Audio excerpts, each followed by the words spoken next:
Здраво, дечки. Се надевам дека ме слушате. Неам осет дали се слушам на микрофон. Али добро дојдовте денеска и ви благодарам што сакате да слушнете мојата презентација за истражувањето на корисничко искуство во домашните услови. Ова ќе биде агендата за денес. Значи ќе почнеме со тоа која сум јас, што правам во животот, ќе имаме мал вовед околу тоа што ќе се збори денес. И ќе имаме деловите околу што да подобриме, за кого го подобруваме, како се подобрува и кој би бил резултатот на крај. И на крај може ќе има простор за прашања.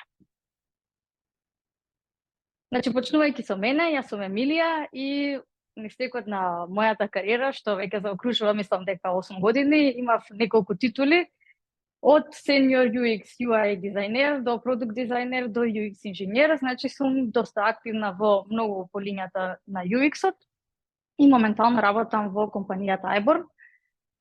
Тука доле може да видите нешто ако сакате да прочитате на мојот медиум или да сакате да се дружите со мене и да пиете кафе, може на Инстаграм слободно да ме аднете или доколку имате некои прашања во врска со кариерата или животот.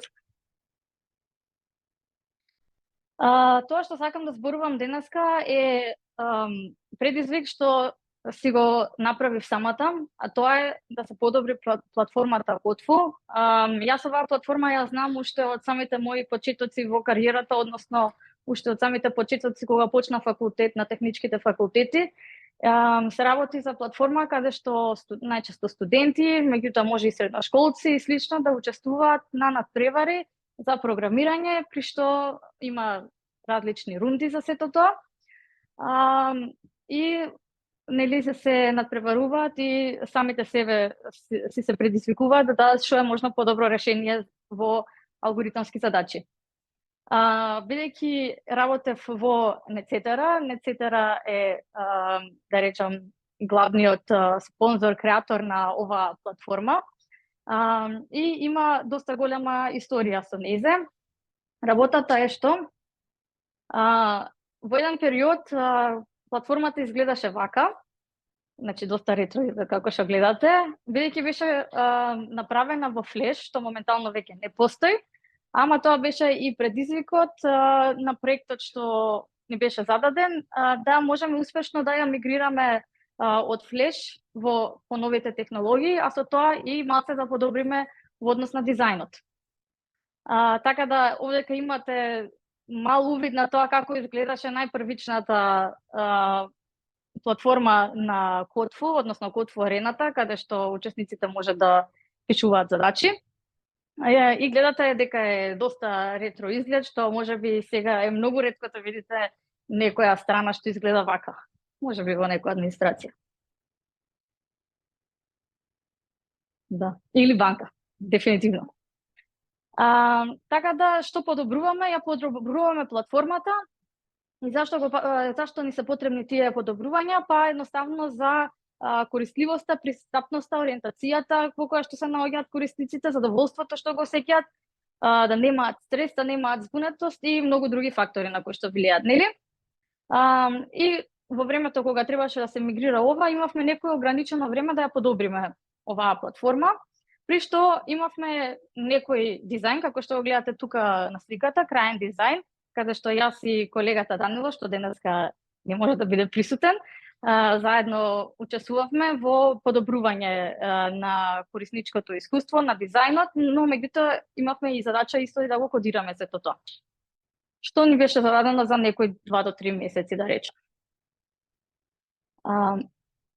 За кого го подобруваме? За нашата таргет група. А таргет групата ни се студентите од техничките факултети, што најчесто се учесниците, но ги користат овие задачи нели за вежбање, полагање на испити и слично. Надпреварувачите што би биле тука за прв пат, значи свежи учествувачи, нови учествувачи, но и учествувачи што повторно се пријавуваат нели за да се извада што е можно подобар резултат во нивната работа. И исто така, луѓе што се спремаат за интервјуа, ја користат оваа платформа за едноставно да имаат некое спремање пред да идат нели на некое техничко интервју. А исто така имаме и категорија на админи што требаше да подобриме, така да и нив ги ставив исто како таргет група.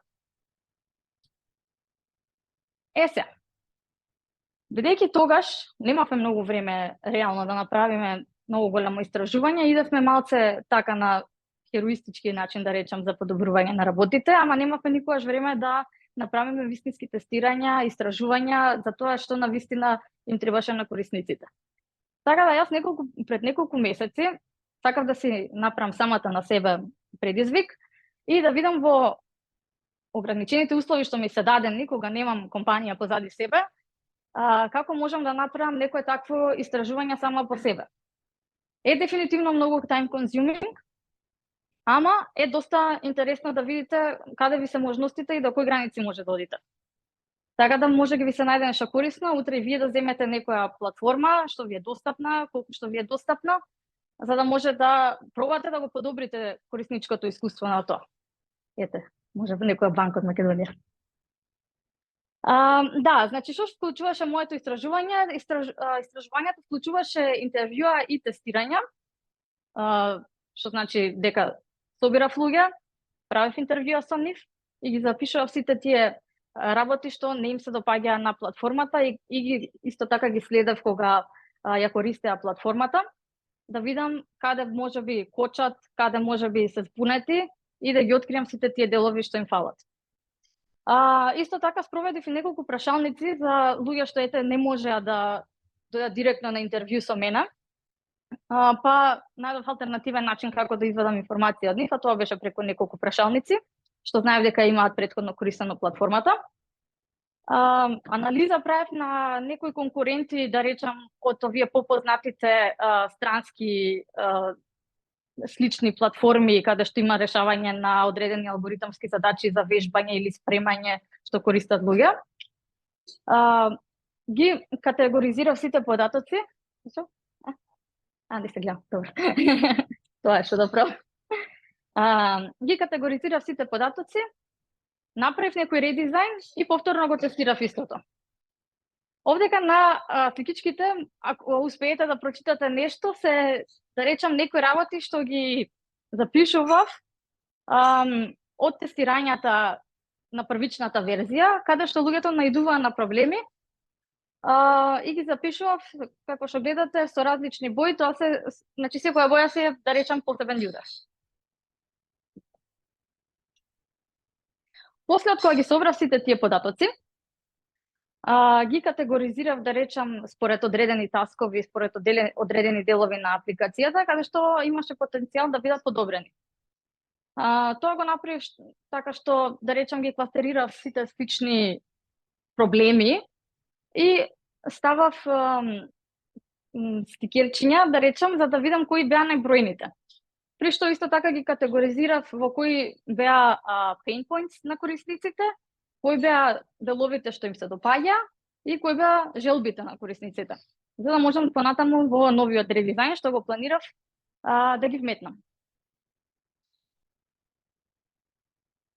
Како што гледате на овој скрин, ова е од претходниот стар дизајн и сакам да ви покажам делови каде што корисниците многу, да речам, грешеа и не се осеќаа убаво. Кога ќе им се зададеше таскот, например, врати се на претходниот скрин, корисниците најчесто го користеа логото, пошто им личеше како стрелка за бек и почнува да кликаат на него. А едноставно треба да идат на оноа купчено што пишува exit round ondека. Ама не ќе тоа да го кликаат, бидејќи им личеше како нешто што ќе им го терминира процесот. И веројатно тука вордингот не беше во ред. Исто така него ни гледаа тоа копче, бидејќи се наоѓаше на таа страна, а за назад обично гледаме на другата. Проблем исто што најдува, кога ќе им речев влезете во некоја задача, они почнуваат да кликаат на имињата во табелата што не беа кликабилни и не ги водеа никаде. Само беа статистички некои податоци за задачите дадени. Од тоа кога дали ја сабмитирале, како ја сабмитирале, дали ја отвориле и слично и колку поени освоиле, доколку освоиле.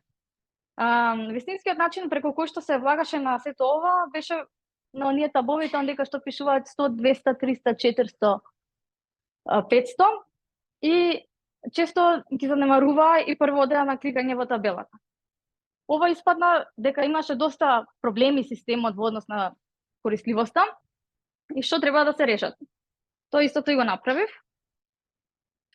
И овој скрин го направив малце поинаку.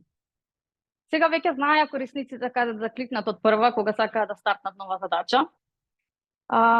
Им се свиѓаше тоа што од страната беа поделени менито каде што можеше да се свичне помеѓу задачи.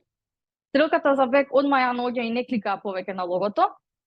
Исто така им зададов и некои други опции, навигација со breadcrumb наместив и статусот на задачите ги прикажав преку легенда и бој. Имаше доста позитивни резултати на новиот редизајн. Може би не беше совршен, секако тоа треба да одат итерации, меѓутоа не стигнав до тоа, секако немав дедлайн, нити пак беше вистински потребен во продукција овој дизајн. Ама имаше простор за тоа и понатаму да се подобрува.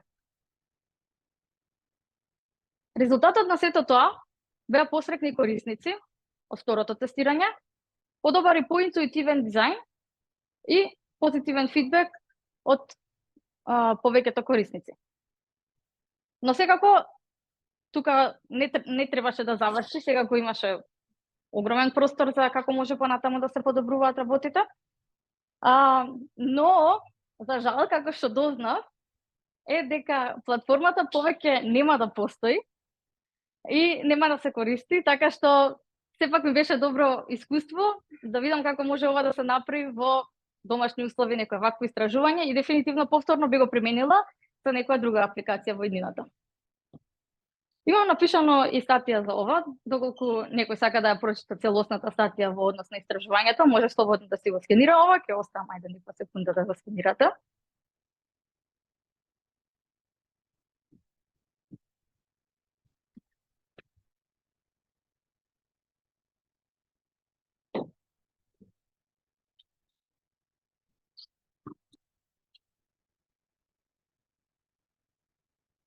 Само потврдете ми дали стварно е добар линков. Супер. Добро, гледам дека никој веќе не скенира. И за крај сакам да ви кажам благодарам што ме изслушавте и доколку имаме простор сега, ако не сега може и после, може и прашања да поставувате. Добра, ајде, фала.